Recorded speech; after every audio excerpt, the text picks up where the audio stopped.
حسن صورت کی نقالی ہم کیسے کریں گے؟ آپ کا رخ انور کہاں سے لائیں گے؟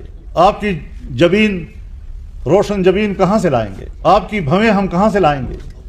آپ کے ابرو کی نقالی ہم کیسے کریں گے؟ آپ کے قد کاٹ کی ہم کس طرح تابعداری کریں؟ یہ تو قوت بشری سے باہر ہے۔ لیکن باعتبار سیرت کے آپ کا اتباع واجب ہے۔ اس لیے رسول اللہ صلی اللہ علیہ وسلم کو آپ کی سیرت کے حوالے سے، آپ کی تعلیمات کے حوالے سے، آپ نے جو دین ہمیں پڑھایا اس حوالے سے رسول اللہ کو سمجھنا بھی واجب ہے اور رسول اللہ کی پیروی کرنا بھی واجب ہے۔